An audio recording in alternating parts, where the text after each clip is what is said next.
Here's the question I want to consider. Can you be gay and Christian? Now, lest you accuse me of clickbait, I'm going to say at the outset that I'm not going to give you a clear answer to this question. What I am going to do rather is focus on the question itself, because I think too often what we end up doing is we throw out a big question and put people into the hot seat in terms of having to answer it without actually having specified exactly what our question is. So let's look at the question. Can you be gay and Christian? The first thing I want to focus on is the first part. Can you be gay? What do we mean there? It could mean, can you be same-sex attracted and Christian? Now, I hope on that question, at the very least, everybody's going to say yes, because whether or not you think same-sex attraction is morally good, morally neutral, or morally bad, even if you think it's morally bad, we all have attractions, we all have desires that are morally bad, and having those is certainly consistent with being a Christian, unless you believed you have to be completely sanctified in order to be a Christian, which would be really an absurd position to take, an impossible position, because nobody is perfectly sanctified. So on that view, it would follow that nobody is in fact a Christian. So can you be gay in the sense of same-sex attracted? Surely yes, the answer is. So I'll give you that much. But then we can go further. The question could also mean this: can you be same-sex attracted and believe that that attraction is consistent with Christian discipleship, with living out the fullness of what Christ has for you?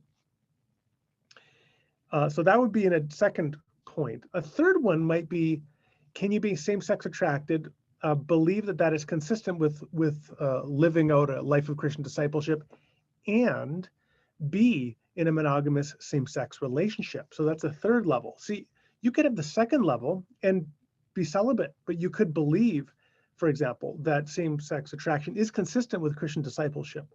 But the third level says, well, no, not only are you same-sex attracted, you believe it is consistent with Christian discipleship, but you are in fact in a same-sex relationship. So those are at least three different ways that we can think about the question.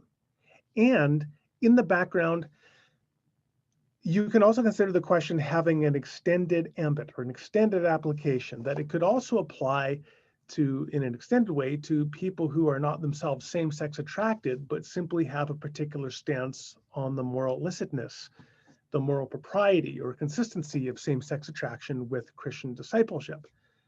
So in other words, these would be people, they may be heterosexual or cisgender or whatever, but they believe nonetheless that same-sex attraction is consistent. Are those people Christians? So you could apply it to those people as well in an extended sense. So that's the first part. And if you're going to ask the question, can you be gay? You really have to be clear on what particular group you are identifying or referring to in that question. The second part, can you be Christian?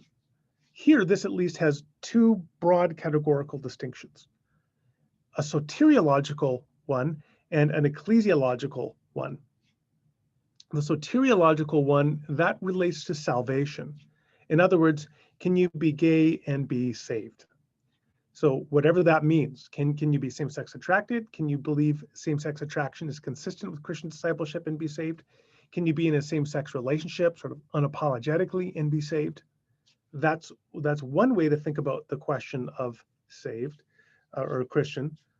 The other way to think about the question of being Christian is not soteriologically, but rather ecclesiologically. In other words, can you be recognized as part of the Christian church?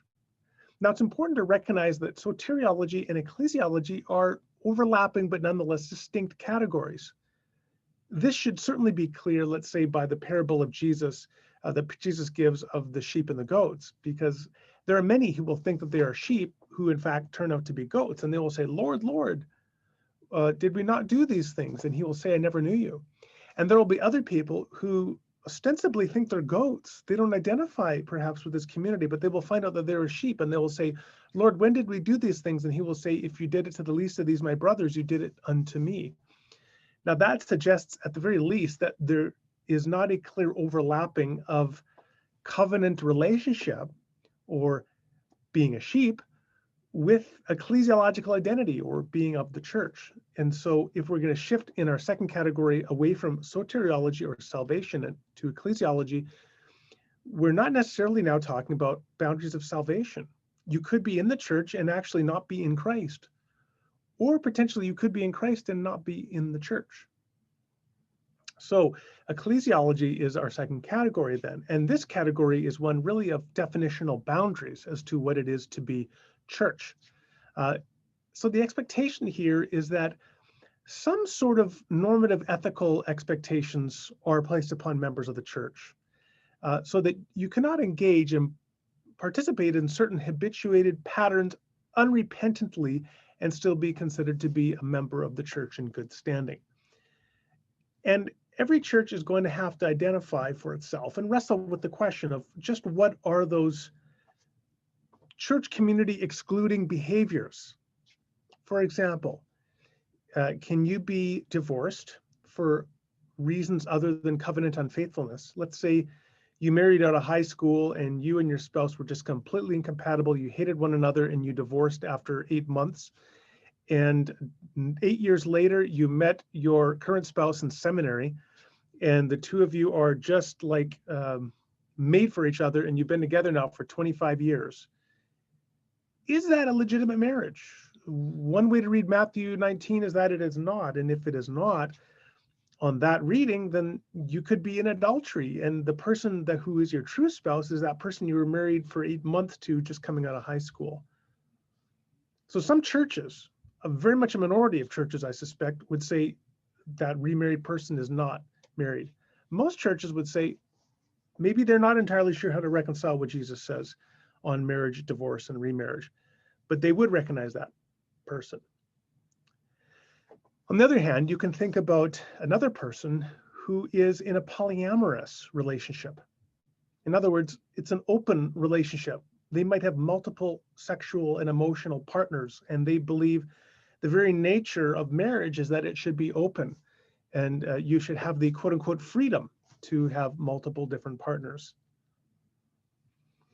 I suspect most churches definitely will think that person is in a lifestyle that is fundamentally irreconcilable with Christian discipleship and with ongoing identity with the covenant community.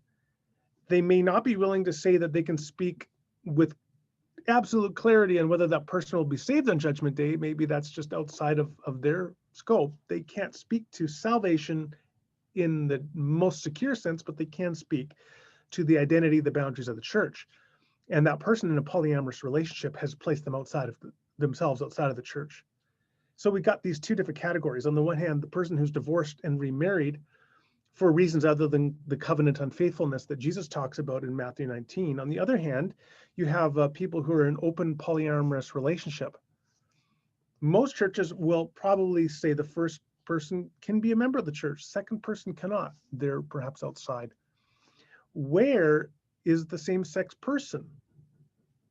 Either a person who's same-sex attracted, person who believes it's consistent with discipleship, or the person who's in a same-sex relationship and believes that that is consistent.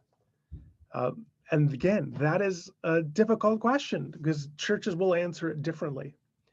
To conclude, when we ask a question like, can you be gay and Christian? You really have to be clear on what it is you're meaning. What do you mean by gay? And what do you mean by Christian? And only when you answer that prior question of the meaning of the question you're posing, can you expect people to offer a clear answer.